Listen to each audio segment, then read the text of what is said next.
RSS മുദ്ര പതിപ്പിച്ച തപാൽ സ്റ്റാമ്പും 100 രൂപ നാണയവും പുറത്തിറക്കിയ സംഘപരിവാർ നീക്കങ്ങൾക്കെതിരെ ശക്തമായ നിലപാടുമായി CPIM രംഗത്ത് വന്നിട്ടും കോൺഗ്രസ് ദേശീയ നേതൃത്വത്തിന്റെ മൗനം ചർച്ചയാവുകയാണ്.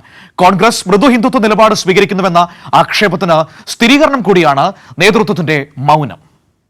രാജ്യത്തിന്റെ മതേതര ജനാധിപത്യ വ്യവസ്ഥകളെയും സ്വാതന്ത്ര്യസമരത്തെയും വെല്ലുവിളിച്ചുള്ള സംഘപരിവാർ നീക്കത്തിനെതിരെ ശക്തമായ നിലപാട് രാജ്യത്ത് സ്വീകരിക്കുന്നത് CPIM ആണെന്ന് അടിവരയിടുന്നതാണ് RSSന്റെ 100ാം വാർഷിക ദിനത്തിൽ പ്രധാനമന്ത്രി നരേന്ദ്രമോദി പുറത്തിറക്കിയ തപാൽ സ്റ്റാമ്പിനെതിരെയും നാണയത്തിനെതിരെയുമുള്ള CPM ഉയർത്തുന്ന പ്രതിഷേധങ്ങൾ. നരേന്ദ്രമോദി ഇന്ത്യൻ ഭരണഘടനയെ അപമാനിച്ചെന്ന് CPIM പോളിറ്റ് ബ്യൂറോ വിമർശനം ഉന്നയിച്ചിരുന്നു. RSSന്റെ യഥാർത്ഥ ചരിത്രം നരേന്ദ്രമോദി തന്റെ സ്ഥാനമുപയോഗിച്ച് മറച്ചുപിടിക്കാൻ ശ്രമിക്കുന്നത് ഭരണഘടനാ സ്ഥാനത്തെ ഇകഴ്ത്തുന്നതാണെന്നും ശക്തമായ ഭാഷയിൽ CPIM പോളിറ്റ് ബ്യൂറോ ഉന്നയിച്ചു.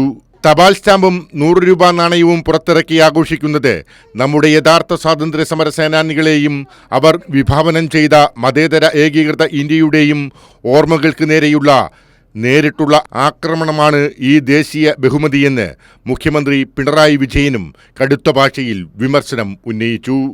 രാജ്യത്തെ വിഭജനത്തിലേക്ക് നയിക്കുന്ന സംഘപരിവാർ ശക്തികളുടെ നീക്കത്തിനെതിരെ പക്ഷേ കോൺഗ്രസിന്റെ ഭാഗത്തു നിന്നും തുടരുന്ന മൗനം യാദൃച്ഛികമാണെന്ന് കരുതാൻ ആകില്ല.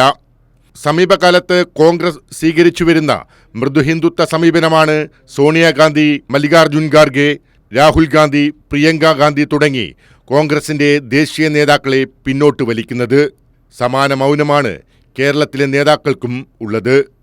ഗാന്ധി ജയന്തി ദിനത്തിൽ സമൂഹമാധ്യമത്തിൽ പ്രതികരിച്ച AICC general secretary KC Venugopal RSSന്റെ സ്റ്റാമ്പ് നാണയ വിഷയത്തിൽ മനഃപൂർവമായ മൗനം ഭുജിച്ചു.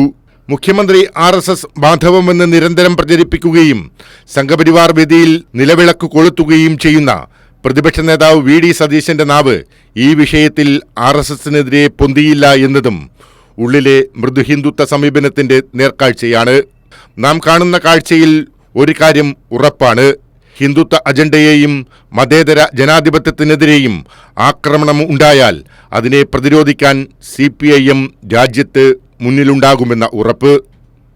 Political desk, Kairali news.